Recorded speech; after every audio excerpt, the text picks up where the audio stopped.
Bienvenue sur Un œil sur ta santé, le podcast qui t'accompagne vers une relation saine et sereine avec ton alimentation. Je suis Floriane, diététicienne, psychonutritionniste et physionutritionniste, passionnée de neurosciences, de biochimie et de nutrition. J'accompagne depuis 10 ans les femmes à observer, analyser et comprendre leur comportement alimentaire et leur santé. Un œil sur ta santé est la concrétisation d'une réflexion personnelle et professionnelle. Le podcast Un œil sur ta santé, c'est un épisode par semaine avec l'objectif de remettre l'écoute de ton corps au centre de ton comportement alimentaire, de partager avec toi les conséquences d'un déséquilibre micronutritionnel sur ta santé et sur ton rapport avec l'alimentation, de t'éveiller à la prévention de ton capital santé. En choisissant un œil sur ta santé, c'est choisir de libérer sa tête du contrôle mental envers ton alimentation, de retrouver l'écoute de ton corps et d'avoir une expertise biochimique pour prendre en charge ta santé. Si cette approche cognitive et biochimique de ton comportement alimentaire suscite ta curiosité, je te laisse sans plus attendre avec la thématique du jour et belle écoute!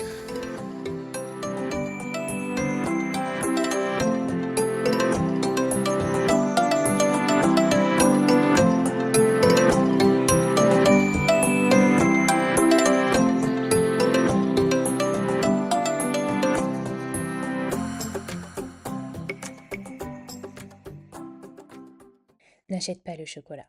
Mange dans une assiette à dessert. Tu es incapable d'arrêter de manger. La liste est longue. Mais je sais que vous la reconnaissez, cette petite voix dans votre tête, celle qui vous murmure ses résolutions alimentaires, ses objectifs de perte de poids, ses objectifs de perfection. Elle te demande de performer constamment. Alors toi, pour la satisfaire, tu développes une hyper-exigence dans tous les domaines de ta vie. Une hyper-exigence professionnelle, une hyper-exigence alimentaire, une hyper-exigence personnelle. Tu sais que cette petite voix, c'est elle le problème. C'est elle qui te tire vers l'échec. Est-ce que tu t'es déjà demandé d'où elle vient, cette petite voix? Quand est-ce qu'elle est apparue? Prends 2 secondes, mais essaye de te souvenir du jour de sa naissance. Tu avais quel âge? 7 ans? 10 ans? 16 ans? Cette petite voix dans ta tête, elle s'appelle l'ego. Ouais, tu as bien entendu. J'ai bien dit ego. Connais-tu la définition de l'ego? Si tu cherches, voici ce que tu trouveras. Ego est un sujet pensant. Sauf que cet ego, il prend trop ses aises, tu vois. Il s'installe et il prend le dessus sur tes pensées et tes valeurs profondes. L'ego, c'est celui qui veut performer, celui qui orchestre ton contrôle mental et qui te parle. À chaque fois que tu te restreins, que tu définis des pactes, des challenges alimentaires, c'est ton ego qui veut prendre le dessus. Il déteste la culpabilité et l'humiliation envers toi-même. Il déteste avoir cette impression de perdre. Perdre ce pacte que tu avais passé avec toi-même le matin du genre aujourd'hui, je ne goûterai pas. Aujourd'hui, je ne mangerai que des fibres, zéro glucides. Voilà pourquoi tous les régimes échouent. Un ego ne se dompte pas. Il a été construit dès l'âge de tes 2 ans. Il atteint même des pics à l'âge adulte. Plus tu vis des expériences, plus tu nourris ton ego, soit de façon négative, soit de façon positive. Quand tu le nourris de façon positive, il est plutôt reconnaissant, clément, joyeux ton ego. Mais si tu vis un échec, une situation décevante, dans ton expérience professionnelle ou personnelle, l'ego est celui qui va bomber le torse, qui va te dire ça va pas se passer comme ça. Tu vas remonter tes manches et cette fois, tu n'as pas le choix, tu vas le faire. Quand tu écoutes cette explication, tu dois sûrement te dire bah, il est cool cet ego, il me motive à me dépasser, à ne pas rester sur mes acquis. Parce que à ce moment-là, l'ego, il te permet de vivre, de ne pas sombrer. Mais quand tu échoues à nouveau, il est dur l'ego. Il ne va pas te faire de cadeaux. Et justement, c'est la chute qui fait mal. La petite voix est la transcription des idées de l'ego. C'est pour cela que tu as cette impression d'être 1000 dans ta tête. Limite, dans une journée, tu as l'impression d'être 15 personnes en l'espace de 12 heures. Le matin, tu décides de manger sans sucre. Dans la matinée, tu essayes d'être bienveillante avec toi-même. Le midi, tu essayes de sortir prendre l'air. Et puis, tu sens que ça chauffe dans ta tête en fin de journée. Je prends un goûter. Ah non, je vais tenir. Et puis, tu n'as pas terminé ta phrase que tu es déjà la tête dans le placard. Et sans même t'en rendre compte, tu as un biscuit dans la bouche. Sur l'instant, l'ego disparaît, comme s'il n'avait jamais existé.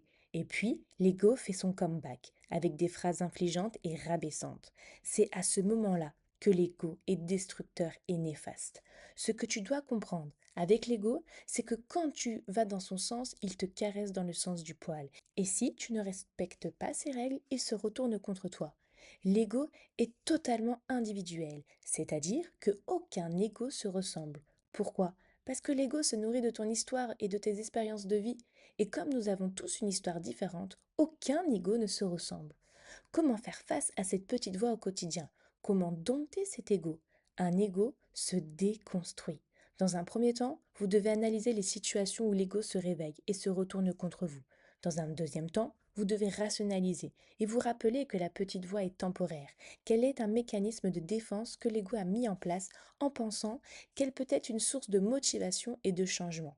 Bon, c'est tout l'inverse, mais ce mécanisme-là, il vient de votre éducation et il fait l'objet d'ailleurs d'un module complet dans l'accompagnement. Vous connaissez la chanson. La petite voix est égale à l'ego. Il n'est pas satisfait de vous, il va vous faire passer par une phase de déception et de culpabilité pour ensuite se durcir et vous amener à être encore plus dur, plus drastique avec vous-même. L'ego ne s'essouffle pas. Par contre, vous pouvez lui faire prendre moins de place en le trompant. Pour le tromper, il faut aller chercher du positif dans l'environnement qu'il a réveillé. Par exemple, je suis accro aux chips. À chaque fois que j'en mange, l'ego prend des décisions radicales de type il ne faut plus en acheter ou à partir de maintenant, c'est zéro glucide. Alors que si vous trouvez un soupçon d'amélioration, l'ego peut s'essouffler. Par exemple, avant vous mangez le paquet de chips alors qu'à présent vous mangez un bol. Avant, vous mangez les chips sans dégustation alors qu'à présent vous dégustez. L'ego n'est pas là pour pouvoir vous améliorer, il est là pour vous challenger, vous amener à une hyper-exigence. Donc, tendre vers l'amélioration et non vers une perfection de soi est un moyen efficace de déconstruire l'ego. Voici quelques phrases que vous pouvez changer.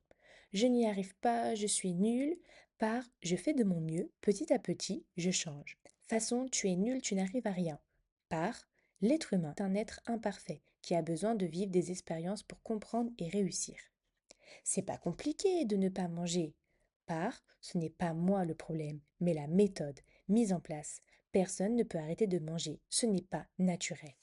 Vous voyez un peu la différence? Les débuts de phrases sont comme des braises qui vont chauffer l'ego et l'allumer. Les secondes phrases sont comme de la pluie qui tombe sur les braises pour éteindre le foyer de feu. Donc contrer cette recherche d'hyperperformance et rechercher des axes même minimes d'amélioration vous permet de laisser place à vos idées, vos observations sur l'instant présent et non à la petite voix exigeante qui vous rabaisse. Je te propose un exercice. À chaque fois que tu reconnais la petite voix, écris ce qu'elle te murmure et change la tournure de la petite voix, comme je l'ai fait dans les exemples précédents.